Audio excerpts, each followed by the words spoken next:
அதிமுக கூட்டணியிலிருந்து மேலும் ஒரு கட்சி விலகல்.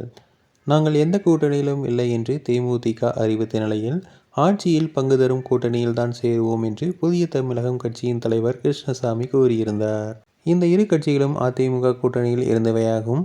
இந்த நிலையில் பாஜகவுடன் கூட்டணி சேர்ந்த அதிமுக கூட்டணியிலிருந்து விலகுவதாக எஸ்.டி.பி.ஐ கட்சி அறிவித்திருக்கிறது. செய்தியாளரிடம் பேசிய எஸ்.டி.பி.ஐ கட்சியின் பொதுச் செயலாளர் அபுபக்கர் சித்திக், தமிழ்நாட்டில் திராவிட கட்சிகளை ஒழிப்போம் என்பது பாஜகவின் முழக்கமாக இருந்தது.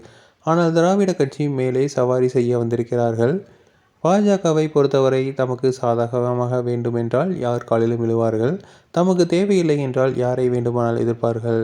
பாஜகவுடன் கூட்டணி வைத்த முடிவை அதிமுக மறுபரிசீலனை செய்ய வேண்டும். பாஜக கூட்டணி கட்சிகளை எஸ்.டி.பி.ஐ கட்சி அங்கீகரிக்காது என்று கூறியுள்ளார். அதிமுக கட்சியினரிடையே பாஜக கூட்டணி குறித்து கடும் அதிருப்தி எழுந்துள்ள நிலையில், கூட்டணி கட்சிகள் ஒவ்வொன்றாக விலகி செல்வது அதிமுகவுக்கு பின்னடைவை ஏற்படுத்தியுள்ளது. மேலும் புதிய தமிழகம் தேமுதிக விலகும் என்று எதிர்பார்க்கப்படுகிறது. தொடர்ந்து இதுபோன்ற செய்திகளுக்கு எங்கள் சேனலை சப்ஸ்கிரைப் செய்யவும்.